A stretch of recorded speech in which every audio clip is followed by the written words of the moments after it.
Hello दोस्तों, चलिए आप लोग जानते हैं कि एएडीयू का एग्ज़ाम जो जनवरी में प्रस्तावित है वो एग्ज़ाम होने वाला है। तो हम लोग देखते हैं। हम लोग आज शुरू करेंगे आधुनिक भारत का 1857 तक जो क्वेश्चन बनता है यूरोपियन कंपनी, यानी कि आधुनिक भारत का क्वेश्चन हम लोग देखेंगे और पूरे 1947 तक चलेंगे। तो हम लोग आज से एक शुरू किए हैं गुड लाइफ एडुकेयर चैनल पे कि आप लोगों को यहाँ से जो भी ऑब्जेक्टिव हो सकता था बनने के लिए यूरोपियन कंपनी से लेकर के उसके आगमन से लेकर के 1857 तक का वो सारे क्वेश्चन यहाँ पर रखने का प्रयास किया गया है। तो हम देखते हैं कि कौन कौन से क्वेश्चन बनते हैं जो कि महत्वपूर्ण है एईडीओ के लिए। तो सबसे पहले हम देखेंगे तो पहला क्वेश्चन बनता है कि भारत में सबसे पहले कौन सी यूरोपीय शक्ति आई थी। तो भारत में सबसे पहले यूरोपीय शक्ति कौन सी आई थी, तो आपको याद होगा कि पुर्तगाली आई थी। और पुर्तगाली में भी वास्को डी गामा आए थे।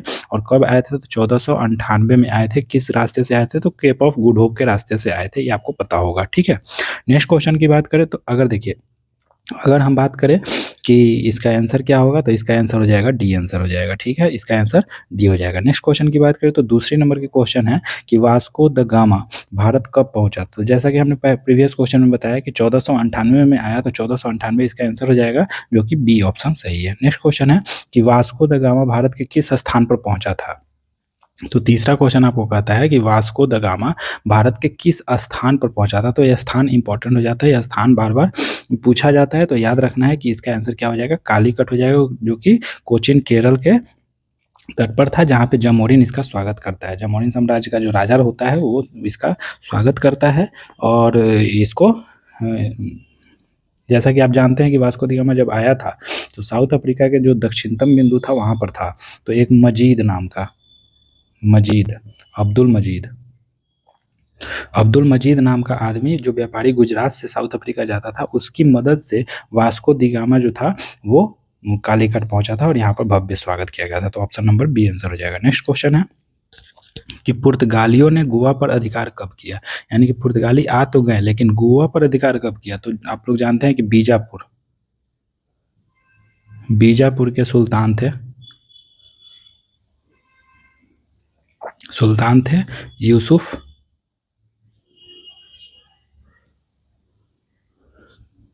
आदिल शाह। ठीक है, तो यूसुफ आदिल शाह को इसने हराया पुर्तगालियों ने, और वहाँ पर कब्जा कर लिया। तो किसके काल में, तो सबसे पहला फ्रांसिस्को डी अल्मीडा होता है। इसका क्या नाम होता है, अल्मीडा। ठीक है, और दूसरा पहला होता है, यह दूसरा वायसराय कौन होता है, जो गवर्नर होता है वो अल्बुकर्क होता है। तो यही क्या करता है कि यूसुफ आदिल शाह को हराता है और कब, तो 1510 में गोवा पर अधिकार कर लेता है। तो इसका आंसर क्या हो जाएगा, ऑप्शन नंबर सी इसका आंसर हो जाएगा। इसको आप लोगों को याद रखना है। नेक्स्ट क्वेश्चन है कि अंग्रेजी ईस्ट इंडिया कंपनी की स्थापना हुई थी। तो अंग्रेजी ईस्ट इंडिया कंपनी की स्थापना कब हुई थी, तो आप लोग जानते हैं कि सबसे पहले क्या आया, पुर्तगीज आए, पुर्तगाल आया। फिर पुर्तगाल के बाद कौन आया, तो सबसे पहले यहाँ पर कन्फ्यूजन हो जाता है। इस कन्फ्यूजन को दूर करना है कि अंग्रेजी ईस्ट इंडिया कंपनी की जो स्थापना हुई थी वो 1600 में हो चुकी थी। उसके बाद जो 1602 में डच आते हैं, यानी कि स्थापना के मामला में देखा जाए तो 2 नंबर पर कौन आ जाएगा, ईस्ट इंडिया कंपनी। लेकिन भारत आने के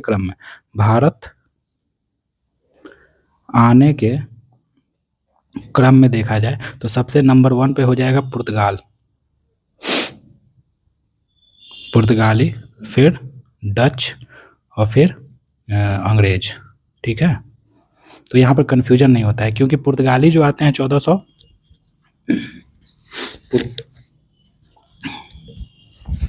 पुर्तगाली जो आते हैं वो 1498 में आते हैं। ठीक है, डच जो आते हैं 1602 में आते हैं, और अंग्रेज जो आते हैं 1608 में आते हैं सूरत में। लेकिन डचों का जो बना था वो 1602 में बना था, और अंग्रेजों का जो बना था कंपनी वो 1600 में बना था। तो बनने के क्रम में अगर देखा जाए तो 1600 इसका अंग्रेज हो जाएगा, ऑप्शन नंबर बी सही हो जाएगा। लेकिन आने के क्रम देखा जाए तो डच पहले आए थे, अंग्रेज बाद में आए थे। चलिए, क्लियर हो गया होगा। नेक्स्ट क्वेश्चन है कि अंग्रेज को भारत में व्यापार की अनुमति किस मुगल शासक ने दी थी। अंग्रेज को भारत में व्यापार की अनुमति किस मुगल शासक ने दी थी। तो आप लोग जानते हैं कि जब अंग्रेज आए थे तो उस समय बाबर नहीं था। ठीक है, बाबर भी नहीं था, अकबर भी नहीं था, तो अकबर नहीं हो जाएगा। उसके बाद जहांगीर था। ठीक है, तो अकबर जब ये व्यापार करने अंग्रेज, जैसा कि आप जानते हैं 1608 में, ठीक है, उस समय तक अकबर जा चुका था। जहांगीर का कार्यकाल था, तो इसका नंबर ऑप्शन नंबर बी सही हो जाएगा कि व्यापार की अनुमति किस मुगल शासक ने दी थी। तो आपको याद होना चाहिए कि अकबर के नाम पत्र लिखा गया था, लेकिन जहांगीर के दरबार में हॉकिंस आए थे। ठीक है, तो इसका ऑप्शन नंबर बी सही हो जाएगा। नेक्स्ट क्वेश्चन है कि भारत में अंग्रेजों की पहली फैक्ट्री कहाँ थी। तो अंग्रेजों की पहली फैक्ट्री भारत में कहाँ थी, तो आपको याद होगा कि 1608 में बनना स्टार्ट हुआ था, प्रारंभ हुआ था, और बीच में डचों के द्वारा जहांगीर को रोका गया, फिर पुर्तगालियों के द्वारा रोका गया तो ये रुक गया। बाद में जा करके 1613 में बन करके सूरत का जो है किला वो बन करके तैयार होता है। तो सबसे पहले शुरुआत सूरत में ही सूरत में इन्होंने पहली फैक्ट्री स्थापित की। तो इसका आंसर क्या हो जाएगा, option number C. Next question है कि डच ईस्ट इंडिया कंपनी की स्थापना कब हुई थी। तो डच ईस्ट इंडिया कंपनी की स्थापना कब हुई थी, तो 1602 में हुई थी, जैसा कि हम लोग उपरोक्त क्वेश्चन में देखे हैं कि कब आए थे। तो 1602 में स्थापना हुआ था। 1603 में कौन आया, तो अल्मीडा आया, और ये कब तक रहा था, तो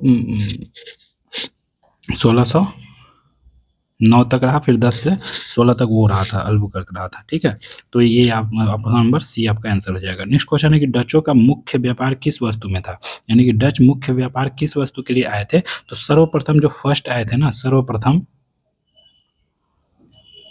किस किस लिए आए थे, तो मसालों के लिए आए थे। लेकिन बाद में इनका रुझान किस में होने लगा, यानी कि इंडोनेशिया की तरफ बढ़ रहे थे मसाले के लिए। यहाँ पर काली मिर्च,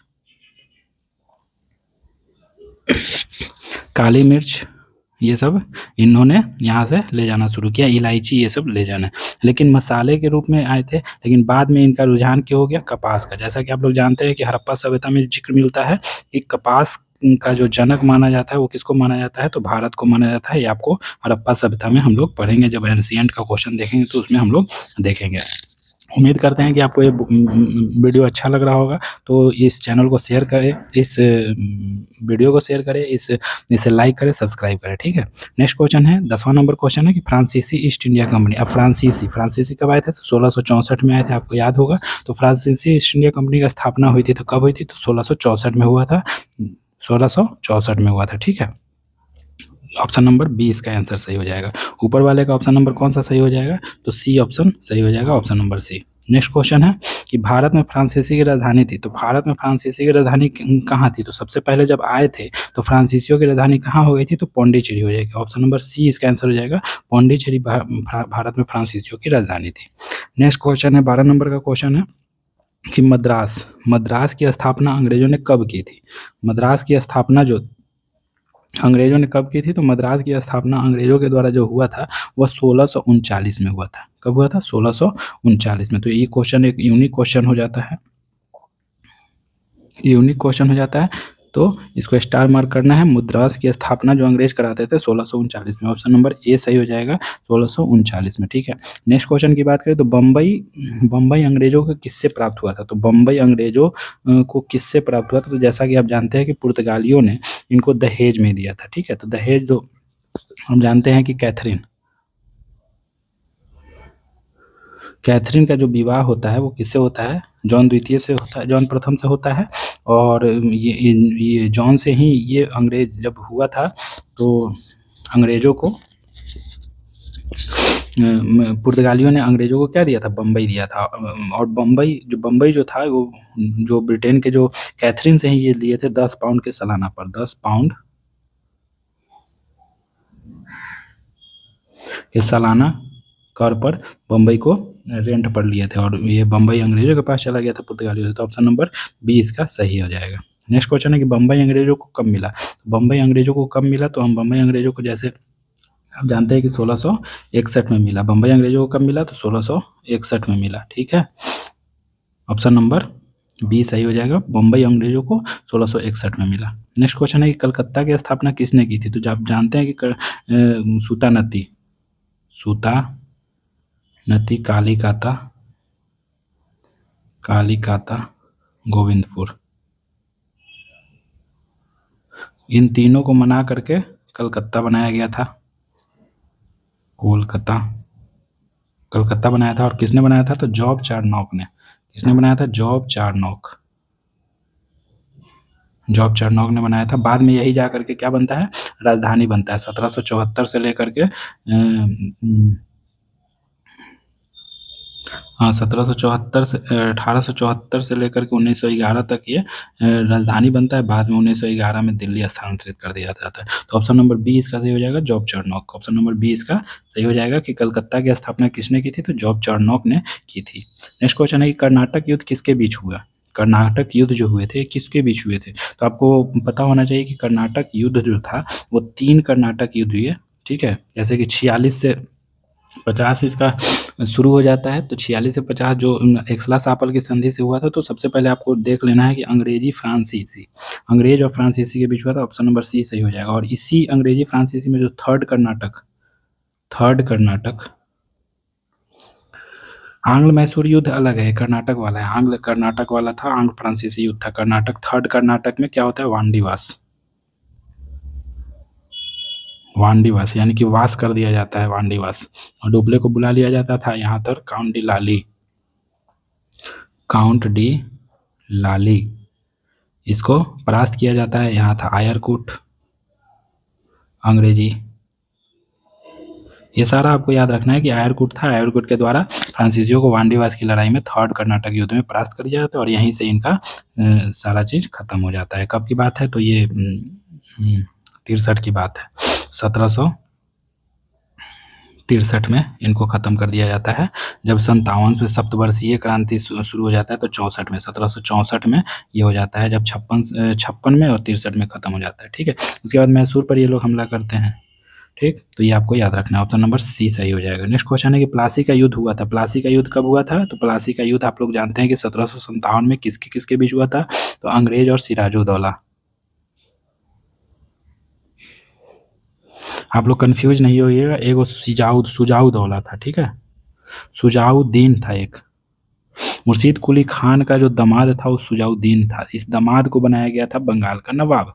बंगाल के नवाब के बाद आया था फिर सुजाऊ खान आया। सुजाउद्दीन के बाद एक सरफराज खान आया था, सरफराज।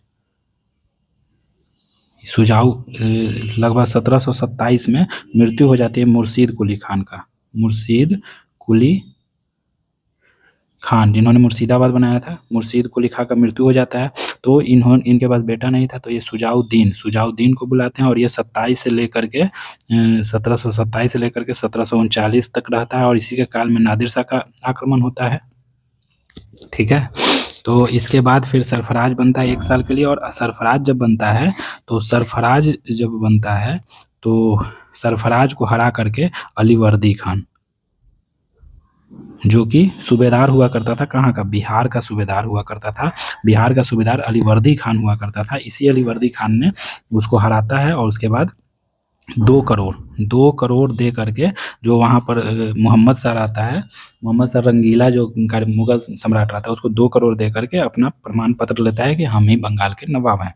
ठीक है, फिर इस पर मराठा आक्रमण करते हैं, मराठा को उड़ीसा वाला पार्ट दे करके। ये सब कहानी आपको याद रखना है। और बाद में जो प्लासी का युद्ध होता है, तो प्लासी का युद्ध इसलिए होता है कि अंग्रेज और फ्रांसीसी जो थे अलीवर्दी खान से क्या कर रहे थे, तो अलीवर्दी खान से आए थे यहाँ पर बनाने के लिए। ठीक है, तो अलीवर्दी खान का ही जो नाती था वही सिराजुद्दौला था। अलीवर्दी खान का नाती कौन था, सिराजुद्दौला था। ठीक, कहानी याद रखना है। अलीवर्दी खान का जो नाती था सिराजुद्दौला था, क्योंकि अलीवर्दी खान के पास बेटा नहीं था, 3 बेटी थी। एक घसीटी बेगम थी, एक पूर्णिया वाली थी, और सिराजुद्दौला जो बेटा था वो था पटना वाला। तो ये तीनों जो थे, इसमें सिराजुद्दौला को बनाया ये अलीवर्दी खान। तो सिराजुद्दौला के समय में इसी अलीवर्दी खान ने क्या कहा था अंग्रेजों के लिए, कि अंग्रेजों को अगर छेड़ा जाए, अंग्रेजों को संज्ञान दिया था मधुमक्खी के छत्तों से। और वो कहा था कि अगर मधुमक्खी के छत्तों को छेड़ा जाए तो वो काट खाएंगे, अगर नहीं छेड़ा जाए तो वो शहद देंगी। उसी तरह से अंग्रेज जो हैं, इनको अगर नहीं छेड़ा जाए तो ये शहद देंगी, काम की चीज़ है। अगर इनको छेड़ा जाए तो ये हमको काट खाएंगी। और इसके बाद भी सिराजुद्दौला को चढ़ाया बढ़ाया गया। वो घसीटी बेगम जो थी उनके द्वारा, पूर्णिया वाले के द्वारा। वही समय मीर जाफर इसका जो सेना नायक था, ये भी इसका दुश्मन बन गया। चारों तरफ से ये घिर चुका था। और इसके बाद सिराजुद्दौला क्या होता है, हार जाता है और इसको मार दिया जाता है सिराजुद्दौला को। इसी के काल में एक घटना होता है, ब्लैक होल घटना। ठीक है, इसको भी याद रखना है। हॉलवेल जो बताया था, ब्लैक होल घटना जो था कि इसमें 146 लोगों को रखा जाता है और 123 लोग मर जाते हैं, और 23 लोगों में से एक मैं भी बचा था। ये दर्दनाक। इसके बाद यहाँ से रॉबर्ट क्लाइव आता है, रॉबर्ट क्लाइव इससे युद्ध लड़ता है और युद्ध के बाद क्या होता है कि प्लासी का युद्ध के नाम से जाना जाता है और सिराजुद्दौला मारा जाता है। वहाँ पर अपना मीर जाफ़र को बनाया जाता है। ठीक है, ये पूरा इतिहास का क्लास जो थ्योरेटिकल है उसमें पढ़ाया जाने का चीज़ है। तो इसमें कितना कुछ बताया जाए, एक क्वेश्चन से प्लासी का युद्ध अपने आप में बहुत बड़ा टॉपिक है। अगर इस पर लेक्चर लिया जाए तो 1-2 घंटे इस पर लेक्चर लिया जा सकता है प्लासी के युद्ध में। और प्लासी के युद्ध के बाद ही अंग्रेज़ों का जो मतलब पकड़ हुआ वो मजबूत हुआ, क्योंकि बंगाल के नवाब को हराना कोई आसान काम थोड़ी ना था। बंगाल के नवाब को हराने के लिए उसके सेना नायक मीर जाफ़र को मतलब अपने तरफ किया। उसके बाद उसकी घसीटी बेगम जो मौसी थी उसने उसको षड्यंत्र रचा। पूर्णिया वाला जो सफदर कोई जंग था उसने उसको उसके खिलाफ गया। यानी कि सारे लोग मिल कर के एक जो आदमी था सिराजुद्दौला उसके पीछे पड़ गया और सिराजुद्दौला 57 की प्लासी के युद्ध में मारा गया। तो ये कहीं न कहीं मतलब कि बहुत बड़ा युद्ध था प्लासी, जो कि अंग्रेज़ों को एक मजबूत बनाया।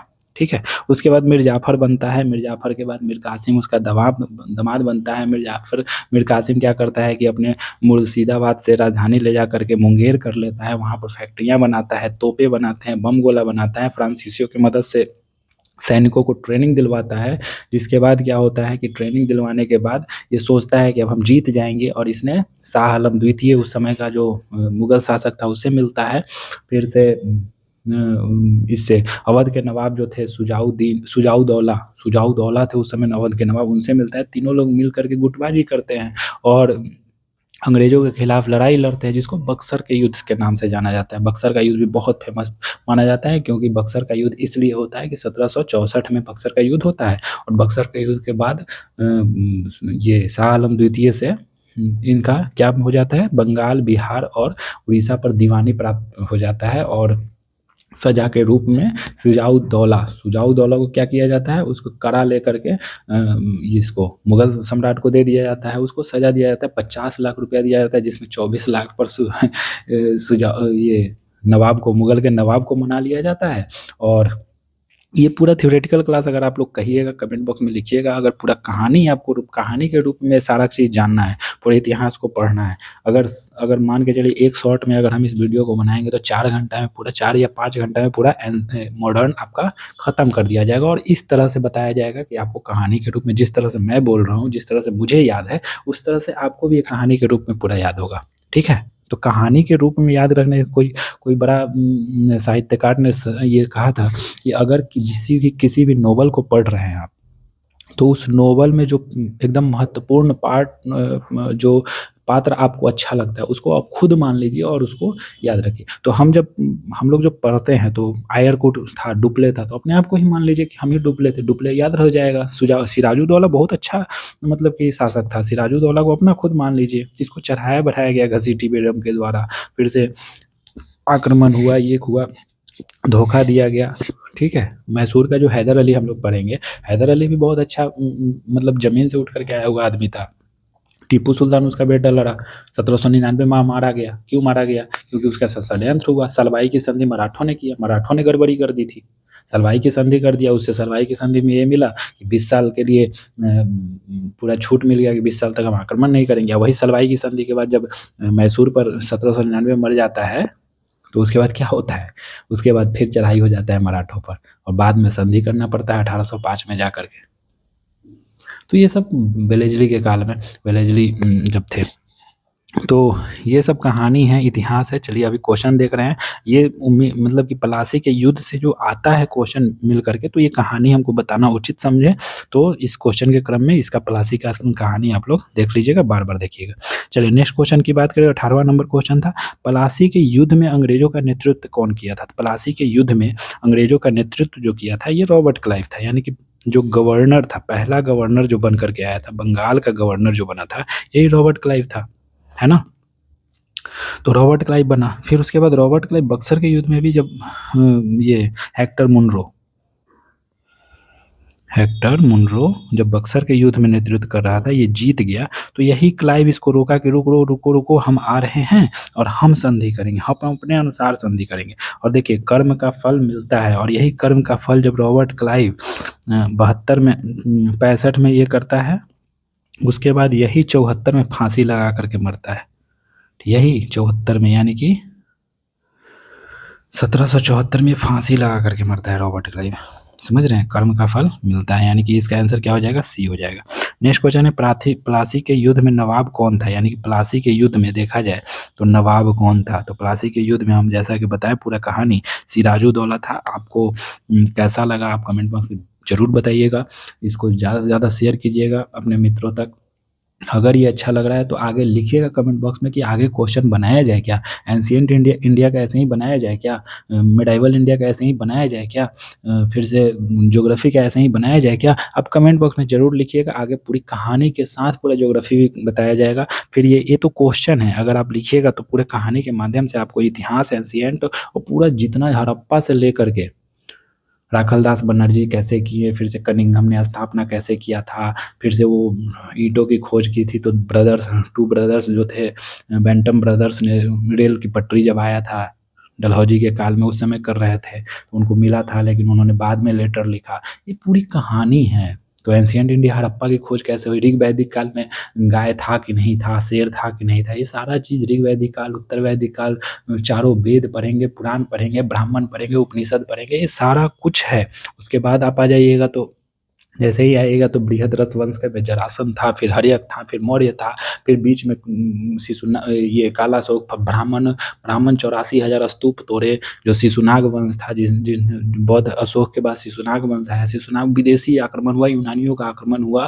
फिर से मान के चलिए कि पूरा कहानी के सारा अगर पूरा इतिहास पढ़ाया जाए तो 4-5 घंटा में, अगर हम चाहें तो 4-5 घंटा में पूरा मॉडर्न, 4 घंटा में मेडाइवल, और 5 घंटा में ये, यानी कि पूरा 15 घंटा का क्लास अगर लिया जाए तो पूरा इतना हो जाएगा कि आपका एईडीओ में जितने भी क्वेश्चन आएंगे उसमें से 80% 70% क्वेश्चन आप कर लीजिएगा। ठीक है, इतना पोर्शन हम टच कर सकते हैं। ठीक है, तो इतिहास से अगर 20-25 क्वेश्चन बनता है तो वहाँ से 80% आप निकाल लीजिए कि 25 क्वेश्चन का 80% कितना होता है। ठीक है, तो इससे ज़्यादा क्या चाहिए। तो अगर आपको ये चीज़ करना है तो इतना मेहनत मेरे से करवाइएगा, तो आपको कमेंट बॉक्स में लिखना पड़ेगा कि जी सर हमको ये चाहिए और इस तरह से हमको कहानी नुमा याद रखना है। क्योंकि इसको रटना मतलब कि रट करके क्वेश्चन को रटना उचित नहीं समझते हैं हम, और किसी डेट को रटना उचित नहीं समझते हैं। कालक्रम वाइज कहानी बढ़ाइए आगे आगे, और कहानी बढ़ता जाएगा, गाड़ी आगे बढ़ती जाएगी। ठीक है, तो इस तरह से करेंगे तो चीज़ें आसान हो जाएगी। चलिए अभी तो क्वेश्चन देख लेते हैं। आप लोगों को अगर ये अच्छा लगेगा तो आप लोग ज़रूर बताइएगा। ठीक है, फिर उसके अनुसार आगे हम लोग, क्योंकि 20 दिन बचा है, 20 दिन में अगर देखा जाए तो 1 दिन या 2 दिन अगर वन शॉट रखा जाए, 3 दिन में आपको 5-5 घंटा का वन शॉट बनाया जाए तो बन जाएगा। ठीक है, तो आप लोग कमेंट बॉक्स में लिखिएगा, वीडियो को लाइक कीजिएगा, शेयर कीजिएगा, सपोर्ट कीजिएगा, तो क्यों नहीं करेगा आदमी। ठीक है, चलिए नेक्स्ट क्वेश्चन देखते हैं कि बक्सर का युद्ध कब हुआ था। यानी कि बक्सर का युद्ध को देखा जाए तो 1764 में, जैसा कि हमने बताया कि 1764 में युद्ध होता है, और 1765 में संधि होती है, जिसको इलाहाबाद की संधि कहते हैं। क्या कहते हैं, इलाहाबाद, इलाहाबाद की संधि कहते हैं। और कब होता है तो 12 अगस्त 1765 को पहला, और 16 अगस्त 1765 को दूसरा। पहला जो होता है वो किसके बीच होता है, तो मुगल सम्राट जो होते हैं शाह आलम द्वितीय के द्वारा होता है, और दूसरा जो होता है वो किसके बीच होता है, तो सुजाउदौला के बीच होता है, और ये अंग्रेजों के बीच होता है। तो इसका आंसर क्या हो जाएगा, 1764, ऑप्शन नंबर सी हो जाएगा। ठीक है, नेक्स्ट क्वेश्चन है, इस तरह से पढ़ा दिया जाएगा ना कि आपको कहानी के रूप में याद हो जाएगा और आप भूलिएगा नहीं। ठीक है, तो आपके कमेंट पर ये पूरा रहेगा। अगर 100+ कमेंट आ जाएंगे, चाहे 50+ कमेंट भी आएंगे, क्योंकि नया चैनल है, और 1000 सब्सक्राइबर बढ़ जाएंगे तो हम आगे सोचेंगे। ठीक है, तो जल्दी से जल्दी आप इस चैनल को सब्सक्राइब कीजिए, ज़्यादा से ज़्यादा शेयर कीजिए। क्वेश्चन नंबर 21 कहता है कि बक्सर के युद्ध में अंग्रेजों के विरुद्ध कौन नहीं था। यानी कि अंग्रेजों के विरुद्ध कौन नहीं था, यानी कि बक्सर का जो युद्ध हुआ था तो अंग्रेजों के विरुद्ध कौन नहीं था। जैसा कि हम जानते हैं कि बक्सर के युद्ध में जो था मीर कासिम ने, कहानी समझिएगा कि मीर कासिम ने एक षड्यंत्र रचा। षड्यंत्र कहने का मतलब कि मुक्ति पाने के लिए रचा। ये गया किसके पास, शाह आलम द्वितीय के पास, उसको राजी किया। फिर गया अवध के नवाब, अवध के नवाब उस समय हुआ करते थे सुजाउद्दौला। ठीक है, सुजाउद्दौला हुआ करते थे। इन दोनों को मना लिया कि हम लोग मिल करके, और यही मुर्शिदाबाद से मुंगेर ले गया था अपना राजधानी, मुंगेर ले गया था राजधानी, ठीक है, राजधानी मुंगेर ले गया था। और यहीं पर बॉम्ब, तोपखाना, बंदूक और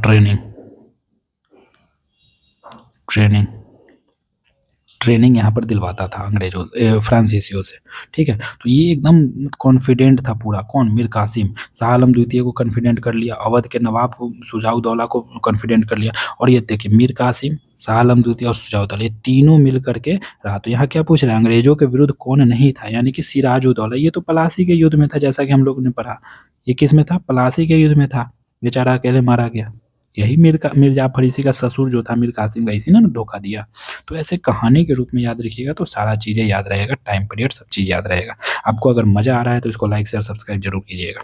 चलिए नेक्स्ट क्वेश्चन है कि बक्सर के युद्ध के बाद अंग्रेज को क्या मिला, यानी कि बक्सर के युद्ध के बाद अंग्रेज को क्या मिला। तो ये तो जग जाहिर है कि अंग्रेजों को क्या मिला भाई, तो दीवानी मिल गया था ना।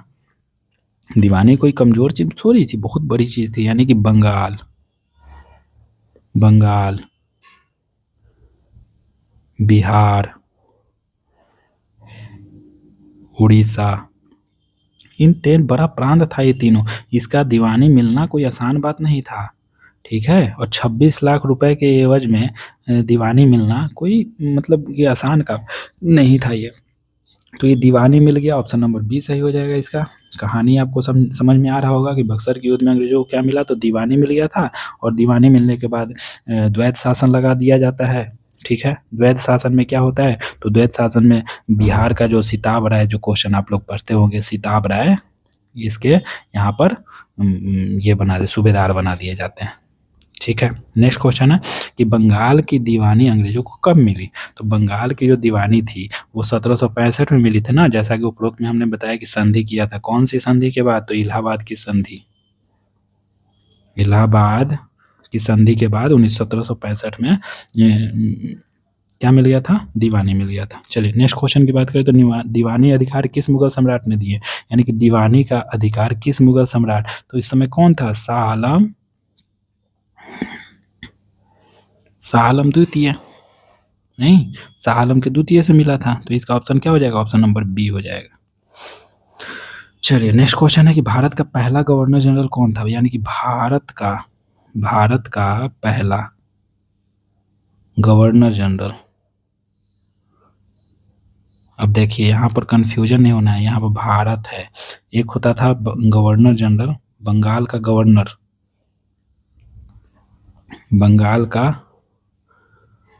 गवर्नर, ठीक है। एक होता था बंगाल का गवर्नर जनरल, ठीक है। फिर होता था भारत का गवर्नर जनरल, फिर होता था भारत का वायसराय। तो भारत का governor general Lord William Bentinck बना था, जो कि इस ऑप्शन में नहीं है। ये तीनों नहीं होगा, ठीक है। ऑप्शन देखते हैं कि आंसर क्या है। तो आंसर आपका हेस्टिंग दिया हुआ है, बिल्कुल गलत बात है। यहाँ हेस्टिंग नहीं होगा, यहाँ पर क्या लिख दीजिए आप? लॉर्ड विलियम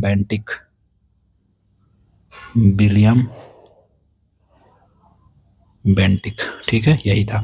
यानी कि 1833 तक ये बंगाल का गवर्नर जनरल रहता है, और 1833 से 35 तक ये भारत का गवर्नर जनरल रहता है। और 1857 में तो आप जानते हैं कि क्राउन के पास जाता है। तो यहाँ से क्या हो जाता है, बताइए? यहाँ से आपका क्राउन के पास जाता है और वायसराय की शुरुआत होती है। चलिए नेक्स्ट क्वेश्चन की बात करें तो अस्थाई बंदोबस्त लागू किया गया था। तो अस्थाई बंदोबस्त किसके कारण में लागू किया गया था? तो अस्थाई बंदोबस्त थी कॉर्नवालिस के। अब देखिए एक होता है रैयतवाड़ी, एक होता है महालवाड़ी, और एक होता है अस्थाई बंदोबस्ती। इन तीनों क्षेत्रों में, ये 3 क्षेत्र में फैले हुए थे। रैयतवाड़ी सबसे ज़्यादा 51% पर था, महालवाड़ी 30% पर था, और ये आप देखिएगा तो 19% पर था अस्थाई बंदोबस्ती। तो टोटल आप जोड़ लीजिएगा तो आपका 100% हो जाता है। तो आपको याद रखना है कि कॉर्नवालिस के समय में अस्थाई बंदोबस्ती शुरू हुआ था। चलिए यही कार्नवालिस 1805 में बनता है, तो 3 महीने के बनता है इसका। गाजीपुर में क्या बनता है? गाजीपुर में आपका इसका कब्र बना दिया जाता है, यहीं पर इसका कब्र बना दिया जाता है। इकलौता ये कार्नवालिस अंग्रेजी वायसराय था जिसका कब्र गाजीपुर में बना दिया जाता है, फैजपुर या गाजीपुर में था। ठीक है, जब आपको कैसा लग रहा है वीडियो आप कमेंट बॉक्स में बताइएगा, उसके अनुसार हम लोग आगे वीडियो बनाएंगे। चलिए नेक्स्ट क्वेश्चन है कि अस्थायी बंदोबस्त कब लागू किया गया था? तो अस्थायी बंदोबस्त जो था कि कब लागू किया गया था? तो 1793 में लास्ट ईयर जो था ये कार्नवालिस का 1793 में लास्ट जो ईयर होता है उसी में बनाया गया था। इसका लास्ट साल जो था वायसराय का, यानी कि 88 से लेकर के 93 तक था ये, और इसी कार में स्थायी बंदोबस्ती लागू किया जाता है। तो ऑप्शन नंबर बी सही हो जाएगा। चलिए नेक्स्ट क्वेश्चन की बात करें तो सहायक संधि। अब सहायक, अस्थायी बंदोबस्ती आपने देख लिया, तो सहायक संधि नीति किसने चलाई थी? तो आपको पता होगा कि वेलेजली ने चलाई थी। ऑप्शन नंबर बी सही हो जाएगा इसका आंसर कि वेलेजली ने की। और वेलेजली के काल में ही 1799 में कौन हारा था? टीपू सुल्तान। टीपू सुल्तान जिसको हम लोग मैसूर का शासक कहते हैं, हैदर अली का पुत्र था ये। हैदर अली भी मारा गया था सालबाई की संधि के कारण। ठीक है, तो हम लोग पूरा इतिहास आप लोग कहिएगा तो बनाया जाएगा, नहीं तो नहीं बनाया जाएगा। अगर आपको कहानी के रूप में मतलब कि समझना है, जिसको पूरा लाइफ लॉन्ग याद रखना है, एग्जाम में तो ऐसे ही बहुत सारे एग्जाम होते रहते हैं, उसमें तो आपको पूछेगा ही पूछेगा इतिहास, तो आप बताइएगा जरूर। सहायक संधि का उद्देश्य क्या था? तो सहायक संधि का उद्देश्य जो था, राज्य हड़प नीति तो नहीं कह सकते हैं इसको, ऑप्शन सी इसका आंसर दिया हुआ है राज्य हड़प नीति, लेकिन मेरे अनुसार सुरक्षा प्रदान करना था। सुरक्षा प्रदान करना, क्योंकि राज्य हड़प नीति तो डॉक्ट्रिन ऑफ लैप्स जो कि डलहौजी ने लाया था। डॉक्ट्रिन ऑफ, सबसे पहले डॉक्ट्रिन ऑफ लैप्स से सतारा, लेकिन ये जो था सुरक्षा प्रदान किया जाता था, ये सहायक संधि वेलेजली लाए थे। और वेलेजली का कहना था कि आप सहायक संधि के द्वारा हैदराबाद, ये याद रखें, हैदराबाद के निज़ाम को सहायक संधि के द्वारा सर्वप्रथम अपने अंडर में किया गया था। ठीक है, लैप्स का सिद्धांत किससे जुड़ा हुआ है? तो लैप्स का सिद्धांत डलहौजी से जुड़ा हुआ है, जैसा कि उपरोक्त में हमने बताया, जिक्र किया कि डलहौजी से जुड़ा हुआ है लैप्स का सिद्धांत। नेक्स्ट है कि डलहौजी का कार्यकाल था, तो डलहौजी का कार्यकाल कब से कब तक था? तो 48 से 56। जैसा कि आप जानते हैं कि 1853 में रेल आया था। ठीक है, और रेल आया था, रेल की इन्हीं ने ही नींव रखी थी भारत में। और कहाँ से कहाँ? तो बम्बई से ठाणे। ठीक है, तो ये 1800 बी ऑप्शन सही हो जाएगा। नेक्स्ट क्वेश्चन है किस राज्य को लैप्स नीति से नहीं मिलाया गया? तो झांसी को मिलाया गया, सतारा को मिलाया गया, नागपुर को मिलाया गया, ये तो सहायक संधि से मिलाया गया था, सहायक संधि से हैदराबाद। नेक्स्ट क्वेश्चन है कि 1857 का विद्रोह शुरू हुआ, 1857 का विद्रोह किस लिए शुरू हुआ और कहाँ से शुरू हुआ? तो यहाँ से मान के चलिए कि विद्रोह कहाँ से शुरू हुआ, कह देते हैं कि कहाँ से शुरू हुआ, तो आपको पता होना चाहिए कि मेरठ से शुरू हुआ था। ठीक है, ऑप्शन नंबर सी आंसर सही हो जाएगा। नेक्स्ट क्वेश्चन है कि 1857 के विद्रोह की तिथि क्या थी? तो 10 मई। जैसा कि आप जानते हैं कि 29 मई डिसाइडेड था, लेकिन लोग माने नहीं और कहाँ चले गए? 10 मई को शुरू कर दिए, यानी कि नेतृत्वहीनता के कारण 1857 का विद्रोह तो था असफल रहा। ऑप्शन नंबर ए सही है। जब थ्योरिटिकल आप लोग कहिएगा तो पढ़ेंगे तो वहाँ पर कहानी के रूप में पढ़ेंगे, आपको याद हो जाएगा। नेक्स्ट क्वेश्चन है कि 1857 में दिल्ली का नेता था, यानी कि 1857 में दिल्ली का नेता कौन था? तो आपको पता होना चाहिए कि बहादुर शाह जफर दिल्ली का नेता था अंतिम, और जफर इसलिए लगाता था क्योंकि ये शायर था, जफर नाम से ये शायरी लिखता था। ठीक है, अगर वहीं सब कहा जाए कि झांसी की रानी लक्ष्मीबाई थी, और लखनऊ से कौन था? लखनऊ से हजरत महल, रानी हजरत महल थी। ठीक है, और इसको अगर कहा जाए कि बिहार से कौन था? बिहार से कुंवर सिंह। ठीक है, तो ऐसे ऐसे हम लोग पूरा थ्योरी में देखेंगे, तो इसका आंसर क्या हो जाएगा? ऑप्शन नंबर सी हो जाएगा। नेक्स्ट क्वेश्चन है कि कानपुर में विद्रोह का नेता कौन था? तो कानपुर में विद्रोह का नेता जो था वो नाना साहब थे। कानपुर में विद्रोह का नेता कौन थे? नाना साहब, ऑप्शन नंबर बी हो जाएगा।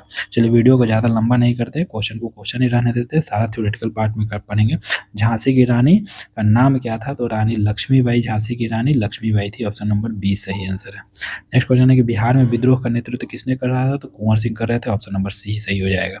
नेक्स्ट क्वेश्चन है 1857 के विद्रोह का तत्कालिक कारण क्या था? तो 1800 विद्रोह का जो तत्कालिक कारण था कारतूस था, क्योंकि कारतूस जो बनता था वो किसके अफवाह फैल गया था कि गाय के चर्बी और सुअर,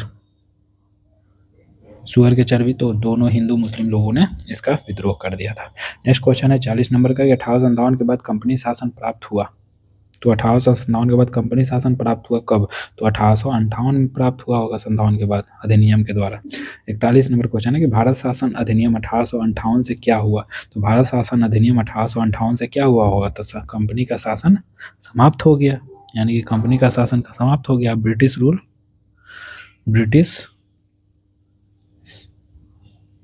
औपनिवेश शुरू हो गया। नेक्स्ट क्वेश्चन है कि 1858 के बाद भारत का सर्वोच्च अधिकारी कहलाया, क्या कहलाया? 1858 का वायसराय। उससे पहले हमने बता दिया है कि बंगाल का गवर्नर, बंगाल का गवर्नर जनरल, भारत का गवर्नर जनरल और फिर वायसराय। ठीक है। नेक्स्ट क्वेश्चन है कि भारत की पहली वायसराय कौन था? यानी कि भारत का पहला वायसराय अगर देखा जाए तो पहला वायसराय कैनिन था। ठीक है, कैनिन के समय 1857 में कैनिन बना था भारत का पहला वायसराय। 1857 को अंग्रेजों को क्या क्या कहते हैं? 1857 को अंग्रेज क्या कहते हैं? विद्रोह कहते हैं। 1857 को अंग्रेज क्या कहते हैं? विद्रोह कहते हैं। नेक्स्ट क्वेश्चन है कारतूस में लगी चर्बी किसकी बताई गई? यानी कि गाय और सुअर की बताई गई। ऊपर हम जिक्र किए हैं, बताए हैं कि गाय और सुअर की बताई गई। नेक्स्ट क्वेश्चन है 1857 में लखनऊ का नेतृत्व किसने किया? ऊपर हम बता चुके हैं कि बेगम हजरत महल जो थी, इन्हीं ने लखनऊ का नेतृत्व किया था। ठीक है। नेक्स्ट क्वेश्चन है 1857 के विद्रोह में असफलता का एक कारण क्या था? तो एकता का अभाव भी असफलता का कारण था, जन समर्थन नहीं था। ठीक है, विदेशी सहायता ये सब नहीं, आधुनिक हथियार भी नहीं थे, तो एकता का अभाव, यानी कि सारे हो सकते हैं। अगर 4 ऑप्शन में से चुनना हो तो ऑप्शन नंबर ए सही हो जाएगा। नेक्स्ट क्वेश्चन है कि अंग्रेजों की सैनिक शक्ति का आधार था, यानी कि अंग्रेजों के सैनिक शक्ति का क्या आधार था? तो नौसेना भी उनके पास थे, तोपखाना भी था, संख्या भी था सैनिकों का, अगर अनुशासन भी था। तो इसमें अगर बेस्ट ऑप्शन चुनना रहेगा तो बेस्ट ऑप्शन अनुशासन का, यानी कि डिसिप्लिन जो होता है, डिसिप्लिन अनुशासन जो होता है वो सबसे बड़ा चीज़ होता है। यानी कि अनुशासन के रूप में इन्होंने लड़ाई लड़ा था, लेकिन 10 मई को जो लड़ाई गया था अंग्रेजों के यहाँ के सैनिकों के द्वारा, वो अनुशासनात्मक नहीं था। 49 नंबर क्वेश्चन देखें तो 1857 के विद्रोह का फैलाव था कहाँ से कहाँ था? तो केवल उत्तर भारत में था, पूरे भारत में नहीं था। ऑप्शन नंबर ए सही हो जाएगा। और आज के वीडियो का अंतिम क्वेश्चन जो देख रहे हैं हम, जो कि यूरोपियन के आगमन से लेकर 1857 तक का हम कोशिश किए हैं कि 50 क्वेश्चन के माध्यम से पूरी कहानी बता दिया जाए, लेकिन यहाँ देखते हैं कि 1857 के विद्रोह का सबसे बड़ा परिणाम क्या हुआ। तो 1857 के विद्रोह का सबसे बड़ा परिणाम यही हुआ कि कंपनी का शासन खत्म हुआ और ब्रिटिश राज की स्थापना शुरू हुई। तो ऑप्शन नंबर बी आपका सही आंसर हो जाएगा। चलिए, वीडियो कैसा लगा कमेंट बॉक्स में जरूर बताइएगा। इसको लाइक शेयर सब्सक्राइब जरूर कीजिएगा। जल्दी से जल्दी 1000 परिवार बना दीजिए। आगे अगर आप कहिएगा तो 3 शॉर्ट में पूरा एंशिएंट, मेडाइवल और हिस्ट्री कहानी के रूप में ऐसे बताया जाएगा कि आपको पूरा कहानी याद हो जाएगा। ठीक है, जिस तरह से मुझे याद है उस तरह से आपको भी याद हो सकता है, और आप हर क्वेश्चन को अटेम्प्ट करने के लिए दावेदार हो जाएंगे। और उम्मीद करते हैं कि आपको ये वीडियो अच्छा लगे। तो आगे ऐसे ही क्वेश्चन बनाना है कि नहीं बनाना है, आप कमेंट बॉक्स में ज़रूर बताइएगा। ठीक है, कोई भी अगर गलत क्वेश्चन का आंसर हुआ हो तो आप कमेंट बॉक्स में इसको मार्क करके बताइएगा, उसको देखा जाएगा, आगे से इस पर सुधार किया जाएगा। चलिए, धन्यवाद। उम्मीद करते हैं कि आपकी तैयारी अच्छी चल रही होगी, एग्ज़ाम की तैयारी में आप लीन होंगे। हिम्मत नहीं हारना है। डेट अगर ठंडी में पड़ा है तो उस डेट को एग्ज़ाम देने जाना है, भले ही 2 दिन रुकना पड़े, 3 दिन रुकना पड़े। आयोग का ये फैसला है, तो उस आयोग को फैसले को सर आँखों पर बिठाना है और एग्ज़ाम देना है। चलिए, ऑल द बेस्ट।